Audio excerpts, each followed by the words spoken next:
ரொம்ப காலத்துக்கு முன்னாடி யோப்பான்னு ஒரு அழகான கடற்கரை ஊர் இருந்துச்சு. அங்கே நீல நிற கடலும் அழகான மணற்பரப்பும் நிறைஞ்சு இருக்கும். அந்த ஊர்ல யோனான்னு ஒருத்தர் வாழ்ந்து வந்தாரு. அவரு கடவுளுக்கு ரொம்ப பிடிச்சமான ஒரு தீர்க்கதரிசி. ஆனா யோனா கிட்ட ஒரு சின்ன பிரச்சனை இருந்துச்சு.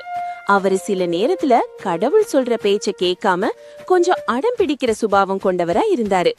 தான் நினைச்சதுதான் நடக்கணும்னு நினைக்கிற ஒரு பிடிவாதக்காரர்னு கூட அவரை சொல்லலாம். அமைதியா இருந்த ஒரு நாள்ல வானத்துல இருந்து கடவுளோட பிரம்மாண்டமான சத்தம் யோனாவுக்கு கேட்டுச்சு. அந்த சத்தம் இடி முழக்கம் மாதிரி இருந்துச்சு. அதே நேரம் ரொம்ப அன்பாவும் இருந்துச்சு. கடவுள் சொன்னாரு, யோனா, நீ இப்பவே கிளம்பி அந்த பெரிய நினிவே ஊருக்கு போ. அங்க இருக்கிற மக்கள் ரொம்ப மோசமான பாவம் செய்யறாங்க. அவங்க செய்யற தப்புங்க என் கண்ணுக்கு தெரியுது. நீ போய் அவங்க கிட்ட பேசி அவங்கள மனம் திருந்த சொல்லு அப்படின்னு ஒரு முக்கியமான கட்டளையை தந்தாரு. ஆனா இத கேட்டதும் யோனாவுக்கு மனசுக்குள்ள ஒரு பெரிய நடுக்கமும் பயமும் வந்துச்சு. ஐயோ, அந்த நினிவே மக்கள் ரொம்ப பயங்கரமானவங்களாச்சே. அவங்க மத்தவங்கள ரொம்ப கொடுமைப்படுத்துவாங்களே. நான் மட்டும் அங்க தனியா போனா என்ன கொன்னுடுவாங்களோ அப்படின்னு ரொம்பவே கவலைப்பட்டாரு. அது மட்டும் இல்லாம அந்த மோசமான மக்கள் திருந்தி நல்லா வாழ்றது யோனாவுக்கு சுத்தமா இஷ்டமே இல்ல. அதனால கடவுள் சொன்ன வேலையை செய்யாம தப்பிக்க பார்த்தாரு. கடவுள் சொன்ன ஊருக்கு போகாம அதுக்கு நேர் எதிர் திசையில ஓடி போயிடலாம்னு யோனா ஒரு தப்பான முடிவெடுத்தாரு. கடவுள் கண்ணுல படாம எங்கேயாவது தூரமா போய் ஒளிஞ்சுக்கலாம்னு நினைச்சு விறுவிறுன்னு கடற்கரைக்கு ஓடி வந்தாரு. அங்க தர்ஷீஷ் அப்படின்ற ஊருக்கு போறதுக்காக ஒரு பெரிய மரக்கப்பல் தயாராயிருந்துச்சு. யோனா உடனே பணத்தை கொடுத்து டிக்கெட் வாங்கி யாருக்கும் தெரியாம அந்த கப்பல்ல ஏறி தப்பிச்சு ஓட ஆரம்பிச்சாரு. கப்பல் மெதுவா கடலுக்குள்ள நகர ஆரம்பிச்சது. யோனா மனசுக்குள்ள, அப்பாடா, ஒரு வழியா கடவுள் கிட்ட இருந்து தப்பிச்சாச்சு, இனிமே என்னை யாராலும் கண்டுபிடிக்க முடியாதுன்னு ஒரு நிம்மதி பெருமூச்சு விட்டாரு. யாரு கண்லையும் படக்கூடாதுன்னு நினைச்சு கப்பலோட இருட்டான அடிப்பகுதிக்கு போய் அங்கே மூட்டை முடிச்சுகளுக்கு நடுவுல ஒரு ஓரமா படுத்து கடந்த சில மணி நேரமா ஓடி வந்த களைப்புல அப்படியே ஆழ்ந்து தூங்க ஆரம்பிச்சாரு. ஆனா அவர் தூங்கினாலும் கடவுள் அவரை பார்த்துட்டே இருந்தாரு. ஆனா இந்த உலகத்தையே உருவாக்குன கடவுள்கிட்ட இருந்து யாராவது தப்பிக்க முடியுமா? யோனா தூங்கிட்டு இருக்கும்போது அமைதியா இருந்த கடல் திடீர்னு கொந்தளிக்க ஆரம்பிச்சிடுச்சு. மேகங்கள் எல்லாம் கருப்பா மாறி இடி மின்னலோடு பயங்கரமான புயல் காத்து வீச ஆரம்பிச்சிடுச்சு. அலைகள் எல்லாம் ஒரு மலை மாதிரி உயர்ந்து எழும்பி அந்த கப்பலை அப்படியே கவிழ்க்க பார்த்துச்சு. கப்பல்ல இருந்த எல்லா பொருட்களும் அங்கேயும் இங்கேயும் உருண்டு ஓட ஆரம்பிச்சது. அது ஒரு மரண போராட்டமா மாறிடுச்சு. கப்பல்ல இருந்த மாலுமிகள் எல்லாம் மரண பயத்துல கத்துனாங்க. அவங்க இதுக்கு முன்னாடி எவ்வளவோ பெரிய புயலை பார்த்திருக்காங்க. ஆனா இப்படி ஒரு பயங்கர புயலா அவங்க பார்த்ததே இல்லை. ஐயோ, கப்பல் இப்பவே உடைய போகுது, நாம எல்லாரும் கடல்ல மூழ்கி சாக போறோம்னு நினைச்சு கதர்னாங்க.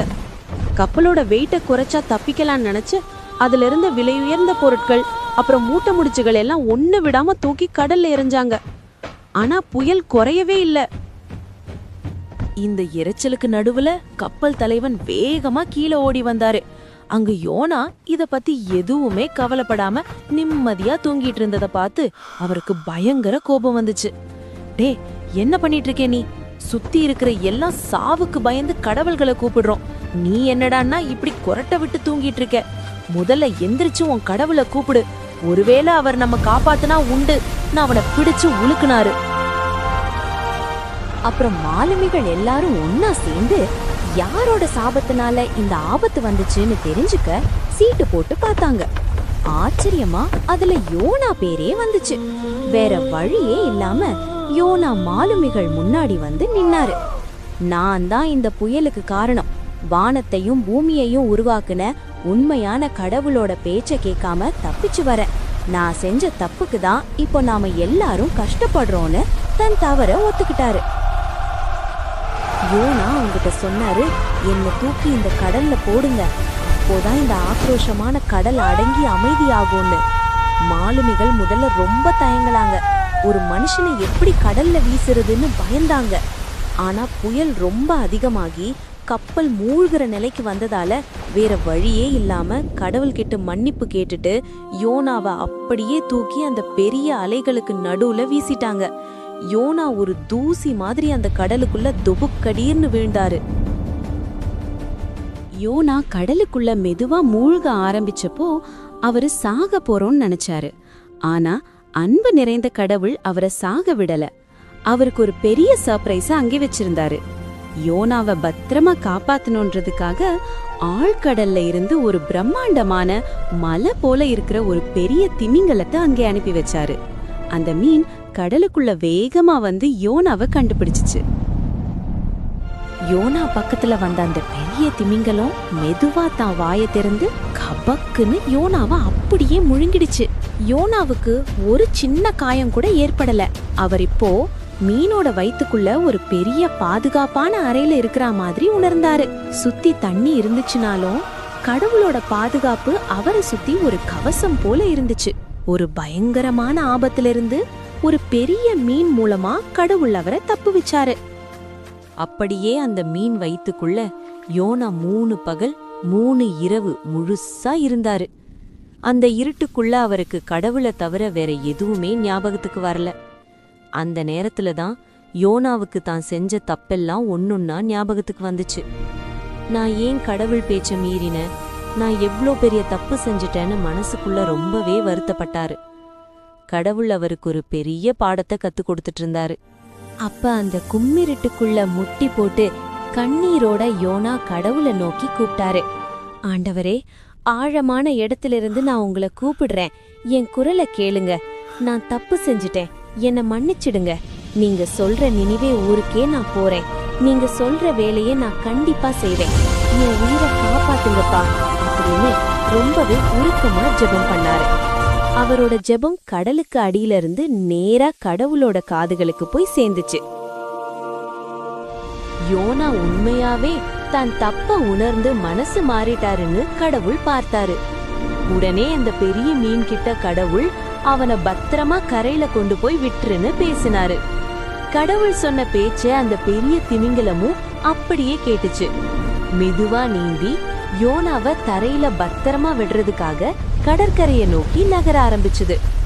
கடவுளோட மன்னிப்பு எவ்வளவு பெரியதுன்றத அந்த மீன் வயித்துக்குள்ள இருந்த யோனா உணர ஆரம்பிச்சாரு. கடற்கரை ஓரமா வந்த அந்த பெரிய மீன் கடற்கரையை நெருங்கினதும் யோனாவை அப்படியே மணல்ல பளிச்சுன்னு துப்பி விட்டுட்டு போயிடுச்சு. தான் இன்னும் உயிரோட இருக்கிறத நினைச்சு யோனாவுக்கு பெரிய ஆச்சரியம். அந்த மீன் ஜாலியா தான் வாலை ஆட்டிட்டு ஆழ்கடலுக்குள்ள போறத யோனா பார்த்துட்டே இருந்தாரு. யோனா பெருமூச்சு வாங்கியபடியே மணல்ல படுத்து கிடந்தாரு. ஆனா அவர் மனசு இப்போ ரொம்ப லேசாயிடுச்சு.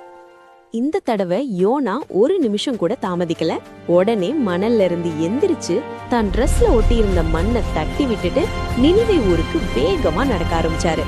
இப்போ அவருக்கு பயமே இல்ல. கடவுள் தன்னோட இருக்காருன்ற தைரியம் வந்துருச்சு. கடவுள் சொன்ன வேலையை செய்யறதுதான் என் வாழ்க்கையில முக்கியமான வேலைன்னு முடிவு பண்ணி ஒரு புது மனுஷனா அந்த ஊரை நோக்கி பயணமானாரு. அவர் முகம் இப்போ சந்தோஷத்துல பிரகாசமா மாறிடுச்சு. யோனா நினிவே ஊருக்குள்ள போய் தெரு தெருவா நடந்து மக்கள் எல்லாரும் பாவம் செய்யறத நிறுத்துங்க, இன்னும் 40 நாள்ல இந்த ஊர் அழிய போகுது, கடவுள் கிட்ட மன்னிப்பு கேளுங்கன்னு சத்தமா சொன்னாரு. என்ன ஆச்சரியம்! அந்த ஊர் ராஜாவில இருந்து சின்ன பிள்ளைங்க வரைக்கும் எல்லாரும் யோனா சொன்னதை நம்பினாங்க. அவங்க சாப்பிடாம ஃபாஸ்டிங் இருந்து கடவுள் கிட்ட அழுது மன்னிப்பு கேட்டாங்க. ஊரே ஒரு பெரிய அமைதியில மூழ்கிடுச்சு. அந்த மக்கள் உண்மையாவே திருந்தி பாவம் செய்யறத விட்டுட்டத பார்த்த கடவுள் அவங்க மேல இரக்கம் காட்டினாரு. அந்த ஊரை அழிக்காம எல்லாரையும் மன்னிச்சு ஏத்துக்கிட்டாரு. இத பார்த்த யோனாவுக்கு இப்போதான் ஒரு பெரிய உண்மை புரிஞ்சுது. கடவுள் தன் மேல மட்டும் இல்ல, தன்னை ஏத்துக்கிற எல்லா மக்கள் மேலையும் எவ்வளவு அன்பா இருக்காருன்னு நினைச்சு வியந்தாரு. கடவுளோட அன்புக்கும் இரக்கத்துக்கும் எல்லையே இல்லைன்னு அவர் உணர்ந்தாரு. இந்த கதையில இருந்து நாம என்ன தெரிஞ்சுக்கணும் தெரியுமா குட்டீஸ்? கடவுள் நமக்கு ஒரு வேலைய சொன்னா அதுல ஒரு நன்மைய வச்சிருப்பாரு. அதனால அவருக்கு கீழ்ப்படிகிறது தான் நமக்கு எப்பவும் பாதுகாப்பு. நாம கடவுள்கிட்ட இருந்து என்னைக்குமே தப்பிச்சு ஓட முடியாது. ஏன்னா அவர் நம்மள விரும்புறாரு. ஒருவேளை நாம தப்பு செஞ்சாலும் யோனாவை காப்பாத்த திமிங்கலத்தை அனுப்பின கடவுள் நம்மையும் மன்னிக்க தயாரா இருக்காரு. அதனால எப்பவும் கீழ்ப்படிதலோடு இருப்போம். சரியா? பாய்.